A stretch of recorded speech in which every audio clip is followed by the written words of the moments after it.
earlier in the week, we talked about singer Chappell Roan, who was complaining during the Grammys about how the poor artists are not being supported by the music industry because they're not getting free healthcare. Well, it seems that it has actually worked because multiple things have now cropped up where the industry is looking to launch funds and programs to support artists' mental health. So what it is this is from the Universal Music Group, and it's called the Mental Health Alliance Comes the Best New Artist Winner, calls out the labels, and this is what the program is called. The Universal Music Group is initiating this program. Yes, with because the Chappell Roan, the foot-looking chick, said that at the Grammys.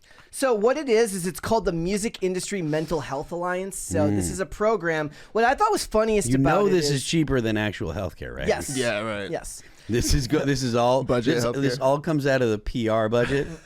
So this is what's funny. Stupid idiots. We'll reiterate her comments. This is what she said. It was devastating to feel so committed to my art and feel so betrayed by the system and so dehumanized to not have health insurance. They've actually turned health insurance into like this weird sort of sacred cow.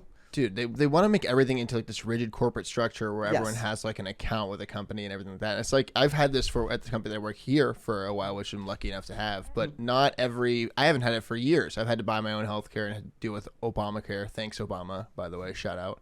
And I mean, I remember working in music. I don't remember me going to them being like, "Yo, like, can I get healthcare with this? Where's my 401k?" Like, they're not gonna. No, like, what are you talking about? She's not. Yeah, it's so entitled, man. She's not on Universal Music Group. She's on Island Records. So it's not even her record label that launched this. And then she launched her own separate program, which was called We Got You Initiative, where artists started matching funds to put in there. And then they got really mad when regular people started donating money to it, even though that option is still open. But I just wonder, do you think something like this is actually what they're making it out to be, Phil, or is it literally they're just taking it from one column and moving it to another? Wait, like the money, so the way they're phrasing it is like they've launched this initiative and they're going to put a bunch of money into it. But really, are they just taking this out of another aspect of the company's budget and moving it over there for PR? No, they're going to charge all of their artists a little bit more extra, just siphon off the industry. It'll slide into the next the contracts that they sign in the future. Yeah. And this is going to be a total PR move. So they're going to charge the artists to do a thing that makes the label look good and earns label money. Yeah. Well, yeah. The example it's a win-win-win for everybody here. Like I don't understand what's going on. Idiots. The example that I always give was after all of the drug scandals in WWE back in the 80s and the 90s, they now allow anyone who ever worked for WWE ever to go to rehab for free on their dime. But they don't do that because they care about them. They do it because they had a really bad reputation. Right. Also, any of the drugs that they were doing that would be considered performance enhancing, you don't actually get addicted to. It was all the blow that they were doing in order to make the drive to the next show because they were the smaller. They did WWE, 300 days a year. Yeah, the smaller guys in the WWF, they would rent a car and go from show to show to show every night. It was like doing a band tour, like touring for a band, and it was all so that way you could get enough of a reputation, get enough of a pop to maybe get your shot at the big time, to get put into a big match, and then you still had to deliver. If you did all that stuff, got put into a big match, and you sucked, then you ended up in a position that was not lucrative. I mean, you can go and watch like the behind the scenes stuff about Jake the Snake Roberts, what his life was like after his big time in the WWE. He went right back to like small circuit stuff, and he was still chasing money. Like it is a nightmare. So it wasn't about we're worried about performance enhancing drugs. It was man, we were running these guys so hard that they were all doing blow. I think that's actually what they admit is that they understood that it was the blow and the painkillers. that Yeah, was I that was imagine Yeah, hurting a lot of them painkillers. because they Exactly. were- A lot of painkillers too. Yeah, that's true. This is the quote that the label released. It says, Music Health Alliance possesses the comprehensive resources necessary to address the full spectrum of mental health needs for the music industry. This is the guy who says, this includes financial assistance, a continuum of care for both mental and physical health, and wraparound services such as psychiatric support, facilitation of intensive outpatient and inpatient programs, and data collection. Well, that just sounds like they want your information there.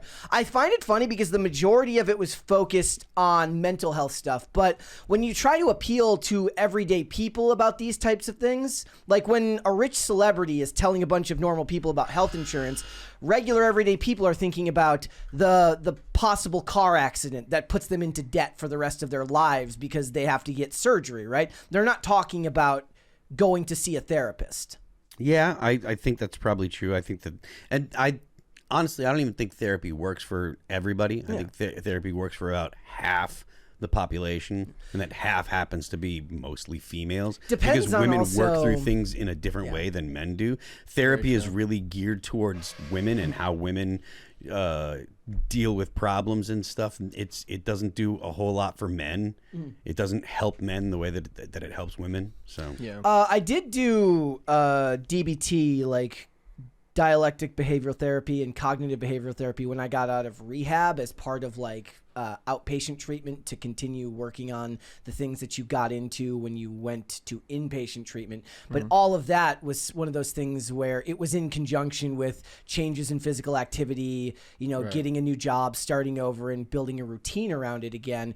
And the longer that you were in the process of going to therapy, you realize that a big part of it wasn't even necessarily what was said in therapy. It was making it to your appointments and feeling like you were accomplishing your goal each day. yeah. Well, the goal, exactly what you're pointing out, the feeling like you were accomplishing the goal is the thing that actually does the lion's share of the work. Sitting down talking about your feelings. I don't remember anything that was ever said in any of that. For ever. men, sitting around talking about your feelings doesn't produce the same kind of results that having small goals and achieving them does. I mean, I even wonder sometimes if it's detrimental, because they talk a lot of times about how if you have like strong goals that you want to accomplish in life, you actually hurt yourself by talking about them too much, because you get a dopamine hit from talking about what Exactly. you You want don't to actually accomplish, as opposed to just sitting down and doing what it is that you want to accomplish. So this statement goes on. We have been working on ways to establish a streamlined pathway for mental health access, funding, and care planning. This is from UMG's Chief Impact Officer. What is a Chief Impact Officer? I think it's someone that pushes you and you fall down. It's like a crash team in Compton back in the 90s. Growing and continuing our partnership with Tatum and the Music Health Alliance with the most natural way to ensure continuous and effective mental health support for anyone working in our industry. Again, they're talking about mental health and not physical health, because I'm assuming that would fall under, like, if they're independent contractors and they get hurt during a performance, is that Well, they know by she's having emotional issues if she's on stage complaining about not having health care.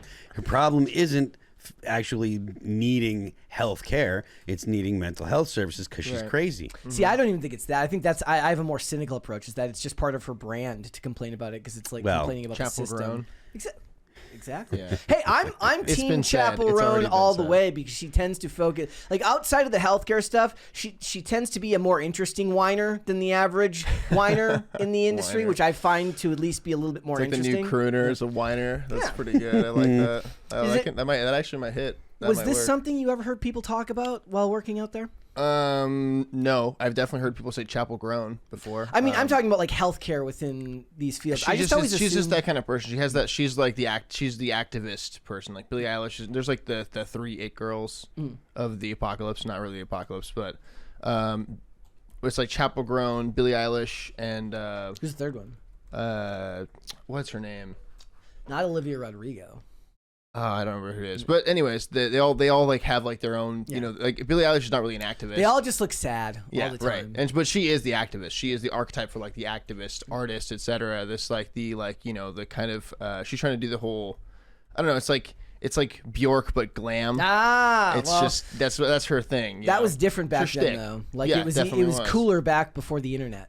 Yeah, because there were like people, you were actually doing activism. People hadn't heard about these things. Now everyone knows. We got a 20 here from Alvin McGoth, says happy alcohol sales for Singles Day.